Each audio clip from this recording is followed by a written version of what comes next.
All right, everybody. So I'm going to show you guys the basic tools for this assignment. We're going to be using the paintbrush and the blob brush. Those are our two new tools.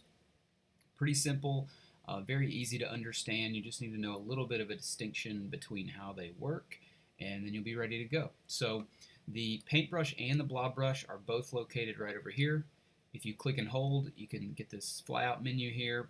The paintbrush tool is first. You can see that's B. The blob brush tool is Shift B, and you can see the difference in the tool icons there.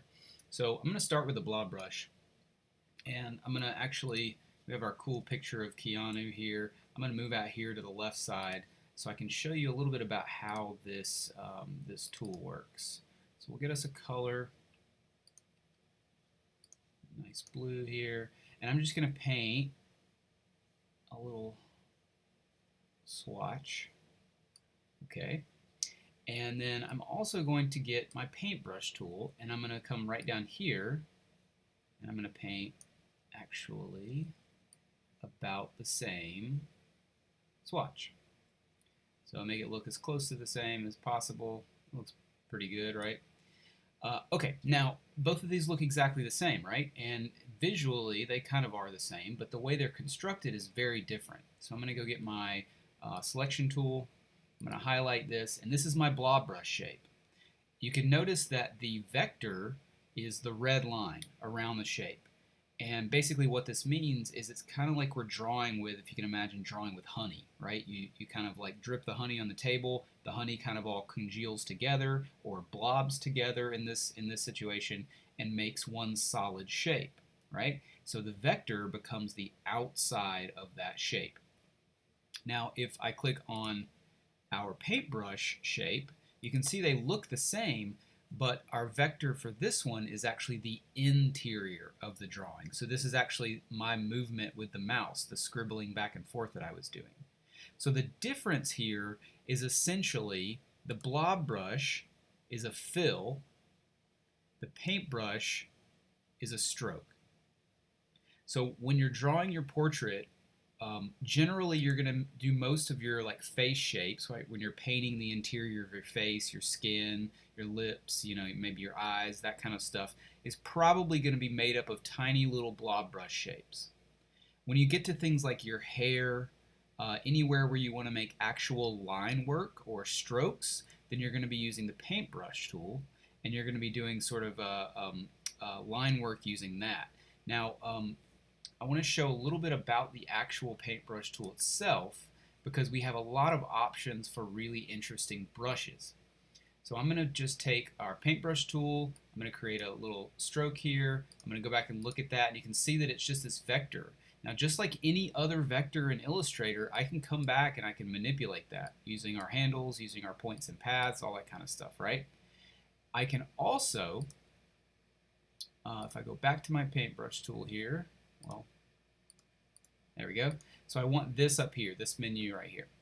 And from here, I can do a couple of things. I can do brush definition and I can do width profile. So both of these are really important for this assignment. Brush definition is essentially what this looks like. Right now, it's a 5-point round, which means it's this shape and it's this thickness. If we go in here and we use this little brush libraries menu, and we pull up any of these. So I'm going to go to artistic calligraphic. It'll bring up our little brushes palette here. You can also get to that by going window, brushes, and it'll pull up this. And these are not all of our brushes. Our brushes are all in the library here, the brush libraries menu. I'm going to go back to calligraphic. I don't know why I'd open up a new one, but that's fine. And from here, we can use our arrows to move through and pick different brushes. So here is where you can create things like hair. A lot of people use these scroll pins, which are right here, to create things like hair. You can actually modify the stroke here. Of course, you can make it larger. You can actually go below 1. So if you want to do really thin. And then this is how, well, one way of many, how you can create hair.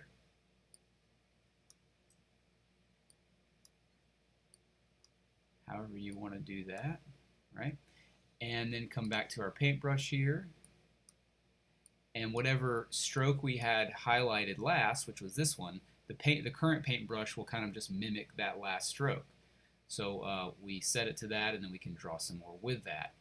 With paintbrush, it's going to be very similar to, or with the blob brush, excuse me, it's going to be very similar to what you guys already know how to do, where you kind of go in and you create a shape,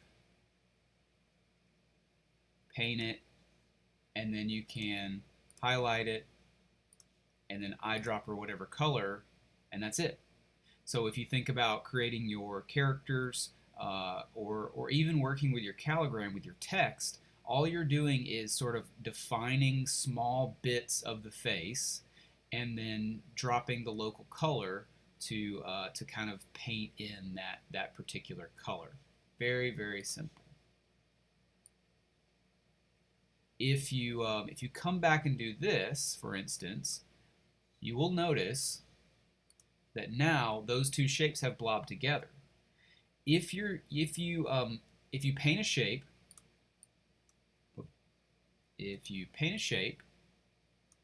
and then you come back next to it and paint another shape, those two will be separate shapes until you connect them together.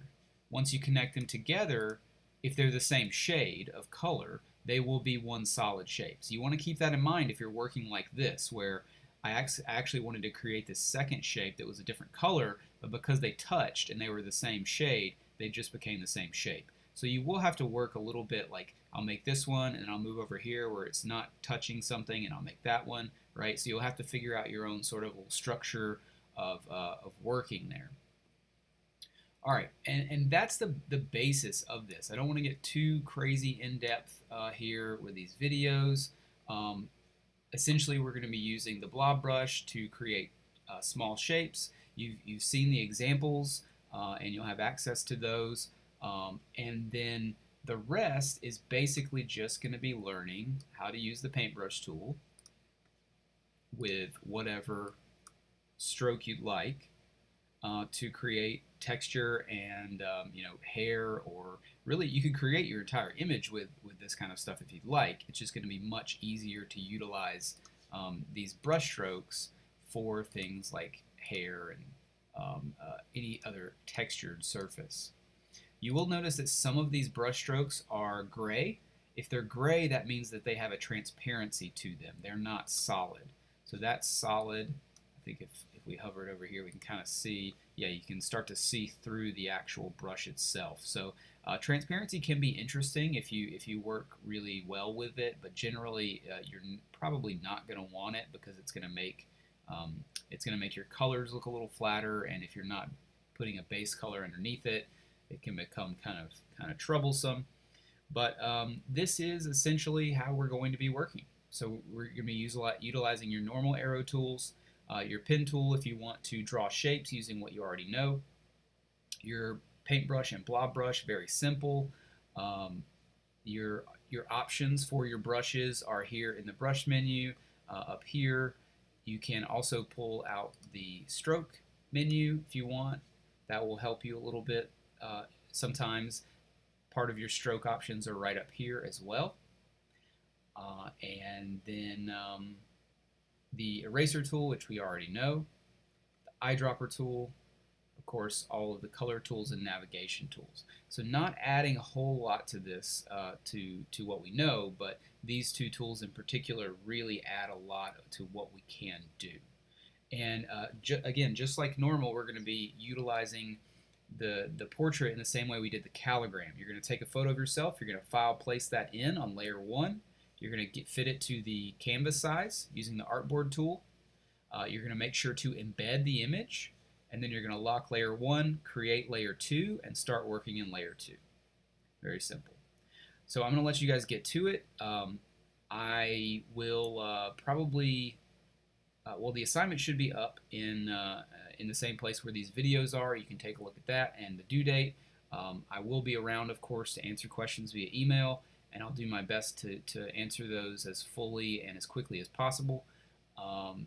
I will not be expecting the type of quality that I would normally be in class setting, because I know this is, obviously some weird, odd, extenuating circumstances.